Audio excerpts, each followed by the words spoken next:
Halo Bapak dan Ibu sahabat FBS Indonesia, saya Reza Aswin. Saya akan membawakan webinar berjudul Strategi Trading dengan Mempergunakan Trendline. Webinar ini diselenggarakan oleh FBS. FBS adalah pialang internasional yang telah berpengalaman lebih dari 10 tahun dan nasabah FBS sampai saat ini sudah mencapai lebih dari 16 juta orang di 190 negara di dunia. Dengan hanya berdeposit 1 US dollar, maka kita bisa bertransaksi forex, gold, indeks, dan stock index dalam aplikasi terintegrasi MetaTrader 4. Mulailah mendownload MetaTrader 4 FBS dan mulailah menghasilkan profit. Baik, Bapak dan Ibu sahabat FBS Indonesia, bahwa saat ini kita sudah tahu bahwa pandemi COVID-19 mulai kembali lagi, dan tentunya gelombang ketiga saat ini merupakan gelombang yang paling besar. Lebih dari 91 juta orang sudah terinfeksi di dunia, dan tentunya ini juga yang membuat akhirnya pasar uang kembali bergejolak. Ada beberapa metode yang tentunya harus kita cermati. Yang pertama adalah dengan menggunakan analisa fundamental, dan yang kedua adalah menggunakan analisa teknikal.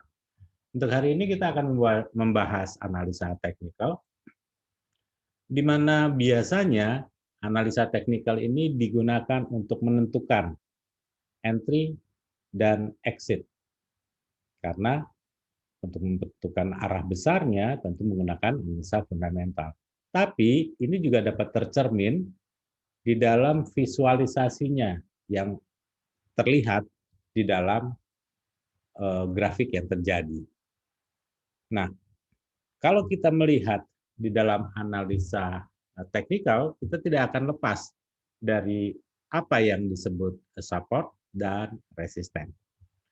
Support tentunya adalah suatu daerah di mana ada suatu bottom, harga tersebut akan coba berhenti dan mulai berbalik arah. Begitu juga kalau kita mengatakan bahwa ada suatu daerah resisten, di mana ada suatu top, harga biasanya di sana akan terhenti dan kemudian berbalik menjadi turun. Nah, tentunya kalau kita melihat support resisten, kita akan melihat pula bahwa ada beberapa cara untuk melihatnya. Yang pertama adalah horizontal line, jadi garisnya berupa garis datar. Lalu juga ada yang berbentuk garis miring yang biasa kita sebut dengan trend line, atau bahkan biasanya disebut support resisten ini dalam bentuk daerah. Jadi dia tidak membentuk suatu garis, tetapi suatu area. Dan ini biasanya orang menyebutnya sebagai supply and demand. Atau kalau kita lihat di dalam Ichimoku, kita bisa melihat adanya suatu kumuh atau awan di sana.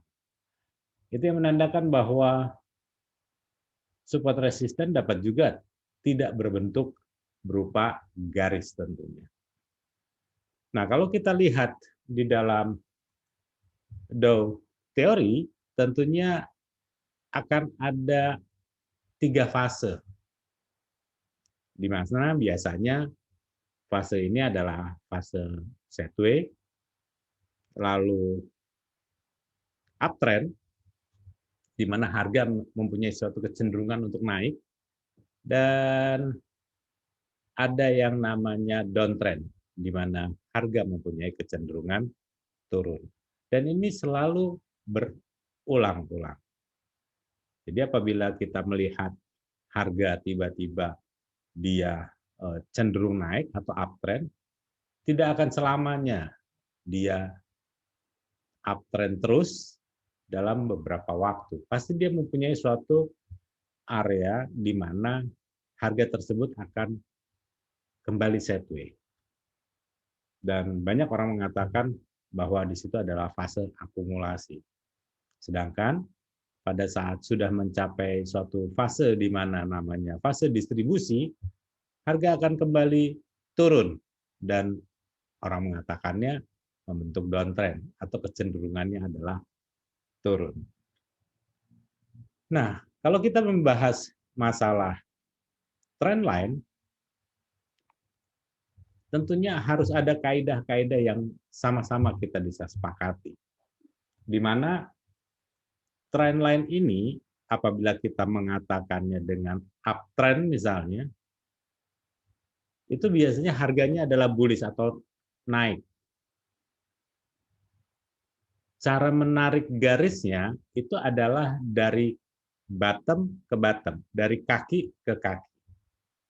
Sedangkan untuk downtrend itu atau bearish atau turun itu garisnya akan ditarik dari harga high ke harga high yang terdekat. Jadi Bapak dan Ibu, kita perlu ketahui bersama bahwa teori dasar dari uptrend adalah kakinya atau low-nya itu tambah lama tambah naik. Dan biasanya ini diikuti dengan harga high-nya juga yang tambah lama akan tambah naik. Sedangkan downtrend itu selalu diikuti dengan harga high yang selalu bertambah lama bertambah turun. Dan apabila dua titik tersebut ditarik, tentunya ini akan membentuk suatu garis miring atau trend line. Trend line yang kuat tentunya dia mempunyai sudut sekitar 45 sampai 60 derajat. Apabila ini terbentuk, apabila harganya naik dari kaki ke kaki, kita akan tarik garisnya, itu merupakan suatu tren yang sangat kuat. Ada beberapa pendapat bahwa untuk menarik trend line, misalnya uptrend, tidak akan ditarik dari kaki ke kaki, tetapi dari harga close ke close. Mana yang benar? Apakah dari close ke close atau dari kaki ke kaki? Tentunya ini diserahkan kembali kepada kita lebih nyaman yang mana. Banyak orang mengatakan menggunakan antara close dan close-nya, sehingga akan membuat garis itu tidak terpengaruh dengan adanya noise atau spike yang terjadi. Begitu juga dengan garis downtrend tentunya. Sedangkan apabila kita menghubungkan dua titik yang terdekat tetapi dia bentuknya adalah sejajar, tentunya ini kita katakan sebagai yang sideways. Dan ini biasanya ada dalam suatu daerah yang harga bolak-balik di situ terus. Baik, apabila secara sederhananya, bagaimana kita akan coba untuk masuknya atau entry point-nya.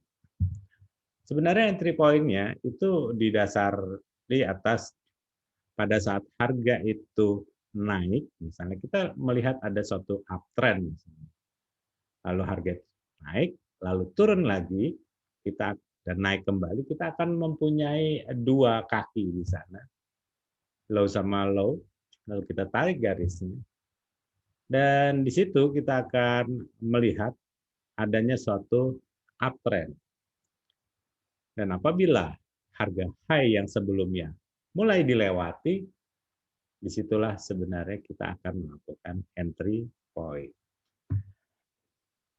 Dan bagaimana mengakhirinya pada saat sudah kita melihat adanya breakout dari harga low, tentunya pada saat sudah membentuk suatu downtrend. Baik, untuk lebih jelasnya mungkin lebih gampangnya kita akan coba melihat kita akan coba lihat di sini misalnya adalah euro terhadap USD. Apabila kita mau melihat ini sebagai misalnya daily, ya, ada orang yang menarik dari kita adalah seperti ini, ya, dari kaki yang terendah dengan kaki yang berikutnya yang lebih yang berdekatan tentunya. Dan kalau kita lihat dari sini trennya sudah mulai di break. Nah, tentunya kita akan masuk pada saat dia sudah mulai open dan close di luar dari uptrend tersebut. Lalu bagaimana dengan exit-nya? Tentunya kita bisa menggunakan Fibo. Kita bisa menggunakan Fibo dari candle yang sudah mulai melewati dari batas uptrend tersebut. Nah, kalau kita lihat dari sini bahwa banyak juga orang yang tidak menggunakan harga high dan harga low-nya, biasanya dia menggunakan dengan line. Sehingga apabila kita menggunakan line chart, kita akan mempunyai garis yang seperti ini. Baik, saya akan coba untuk merubah warnanya, misalnya menjadi warna hijau misalnya. Oke, ya, sama, terjadi suatu, misalnya ini, ya, dia dilewati,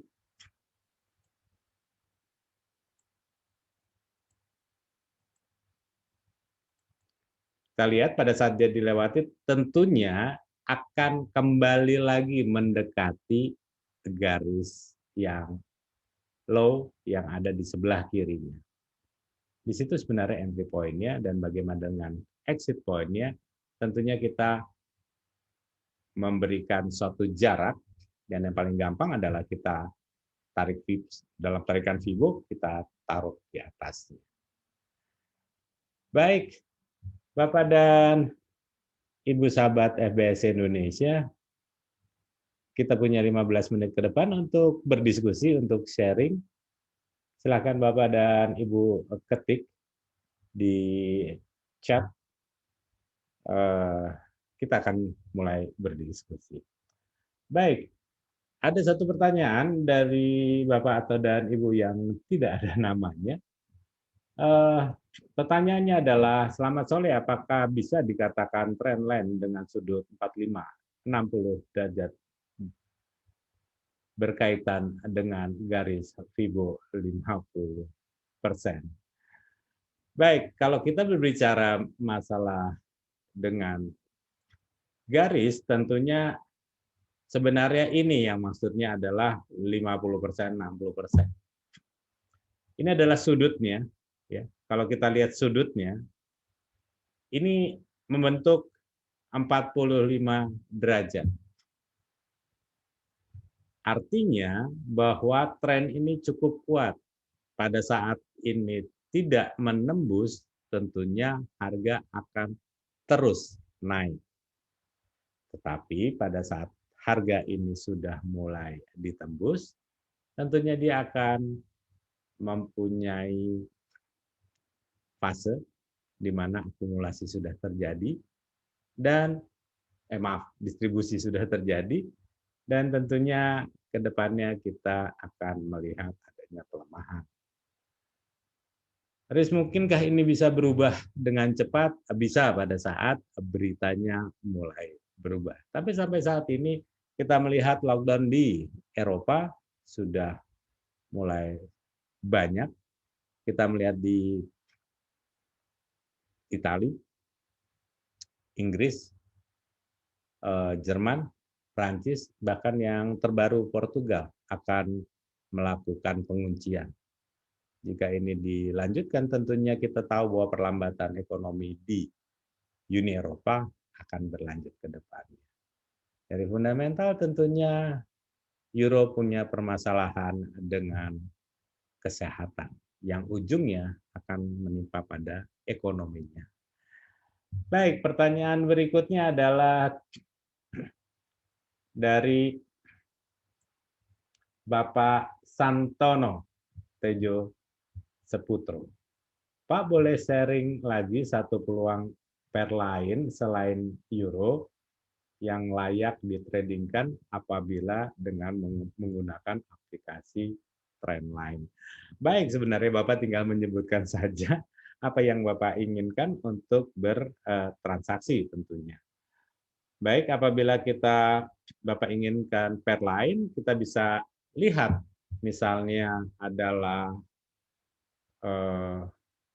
Aussie misalnya ya.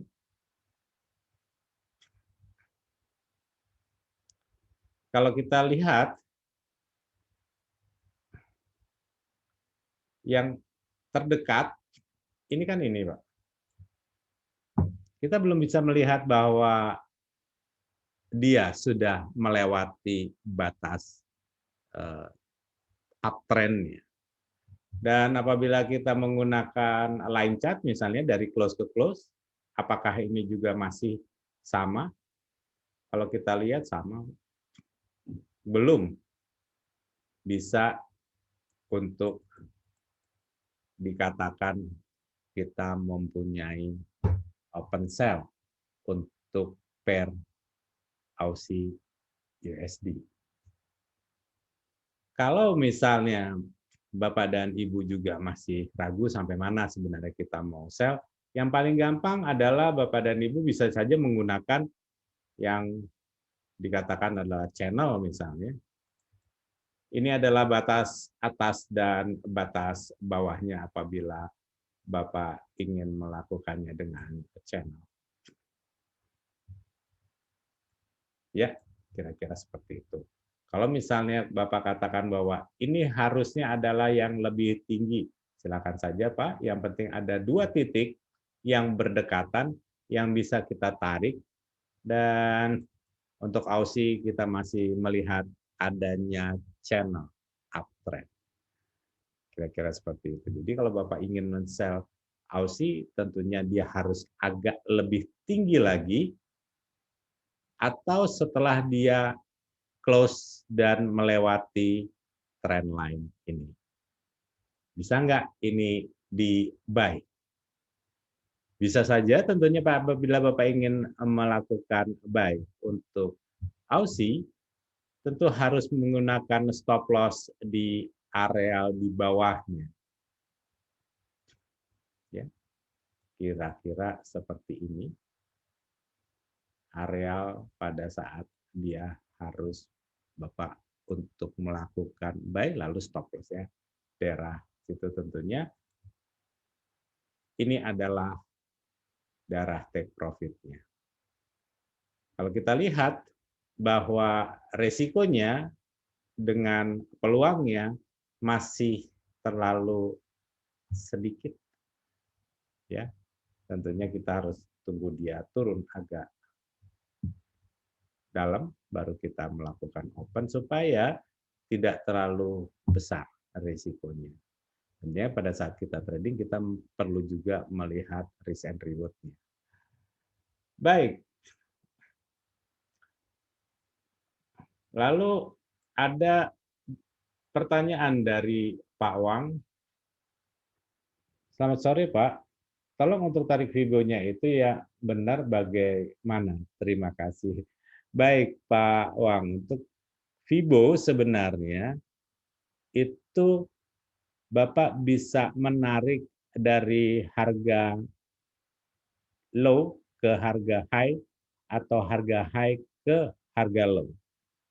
Tapi ada juga orang yang menarik itu dari harga close-nya ke harga low atau dari close-nya ke harga high. Atau bahkan ada beberapa yang menarik dari badannya. Mana yang benar? Semuanya benar kalau menurut saya. Yang penting adalah pada saat kita menginginkan suatu target, 161 adalah target yang menurut saya sering terkena dibandingkan dengan 261. Dan apabila sudah mencapai 423, 423%, itu namanya complete cycle. Dan biasanya harganya akan kembali turun pada saat magic number di Fibo sudah selesai. Baik. Lalu ada lagi pertanyaan dari Bapak Edi. Selamat sore, saya Edi ingin bertanya bagaimana cara konfirmasi entry apabila terjadi break atau false break pada trend line. Baik, selamat sore Pak Edi. Untuk masalah konfirmasi, tentunya yang terbaik adalah dia sudah lepas ya, dari trend line-nya. Katakanlah ini ada uptrend, lalu di break, dan dia sudah open ya candle berikutnya. Jadi kita jangan entry tentunya, ya jangan entry pada saat harga ini masih baru break. Ini bisa aja bentuknya tail, nanti dia bisa naik lagi. Tidak masalah, ya tidak masalah apabila kita terlambat untuk entry. Akan lebih baik kita menunggu dibandingkan dengan kita terburu-buru untuk mengambil sell di top atau buy di bottom, tapi belum ada suatu konfirmasi. Pada saat ada satu candle yang sudah bisa melewati trend line dan dia juga sudah melewati low yang sebelumnya, itu tentunya kita bisa melihat bahwa candle tersebut merupakan konfirmasi untuk candle turun. Tentunya ini harus dicocokkan kembali dengan analisa fundamental.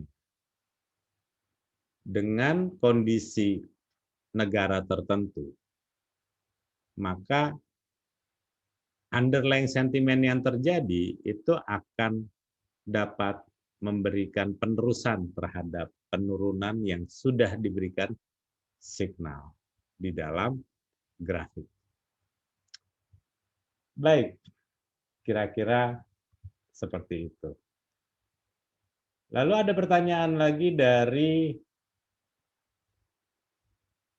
Bapak Makin. Apakah kalau memakai trend line maka tidak diperlukan tambahan indikator pendukung lainnya? Baik Pak Makin, selamat sore. Pertanyaannya bagus.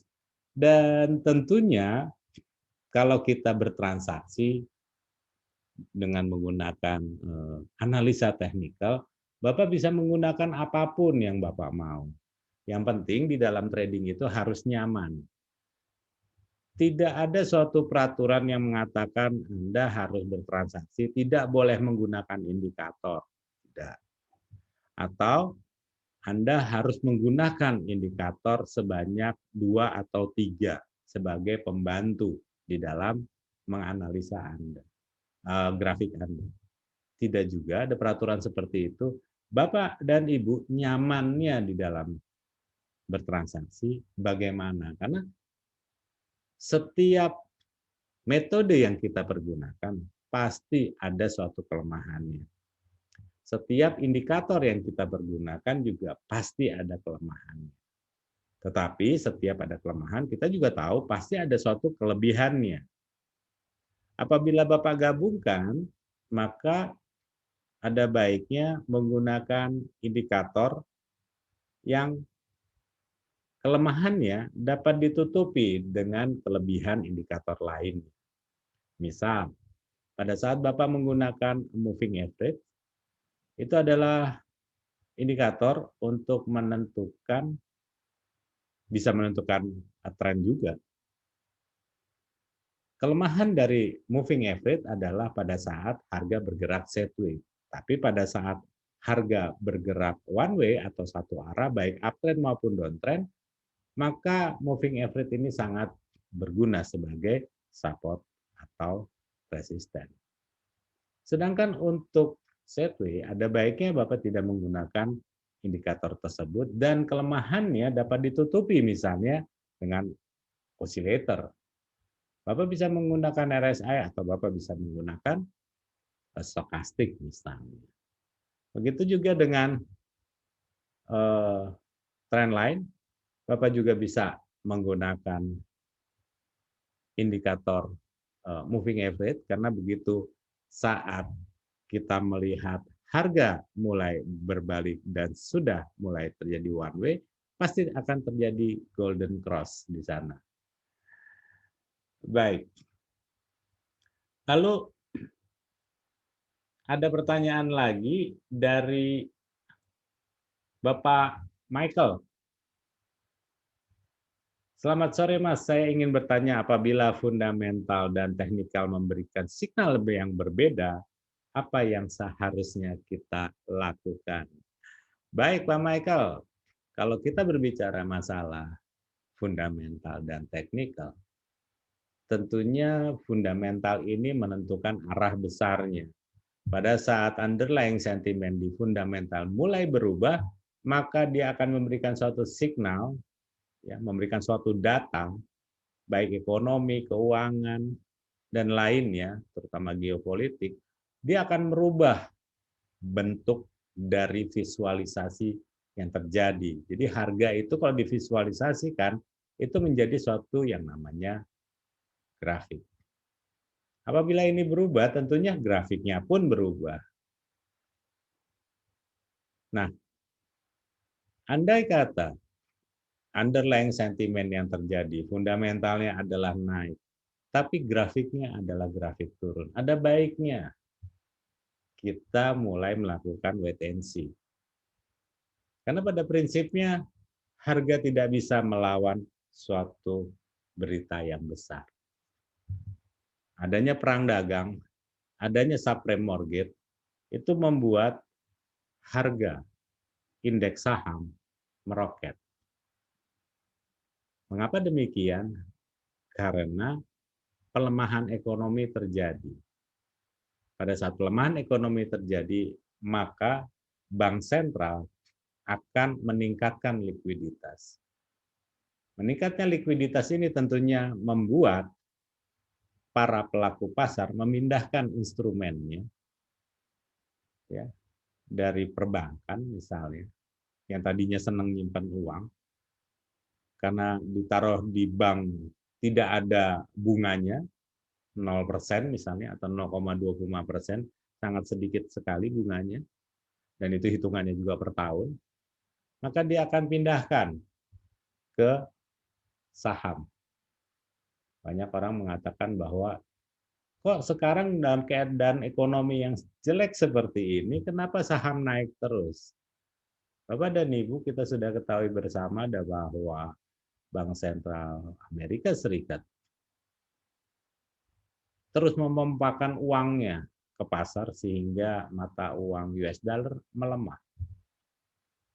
Ditambah dengan pandemi dan kerusakan ekonomi, ini akan berlanjut, akan bertambah parah apabila pemerintah dan bank sentral tidak memompakan uangnya ke pasar. Jumlah uang yang banyak inilah akhirnya yang membuat harga saham terus naik karena semua orang masuk ke dalam instrumen yang beresiko. Dan ini juga pasti akan dinikmati oleh instrumen lainnya, terutama gold dan Bitcoin tentunya.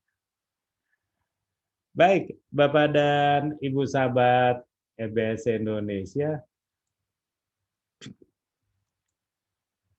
pada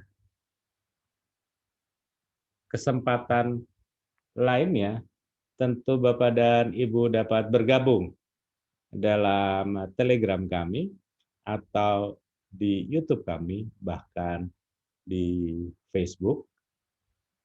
Dan apabila Bapak dan Ibu ingin melihat rekaman dari webinar ini, bisa masuk ke web dari FBS id-fx.fbs.com. Nanti di sana ada fitur yang namanya Forex TV. Di sana rekaman dari webinar ini akan dirilis. Terima kasih banyak Bapak dan Ibu yang sudah ada di dalam webinar ini untuk sharing dan berdiskusi. Kita akan bertemu kembali di minggu depan. Selamat sore dan selamat bertransaksi.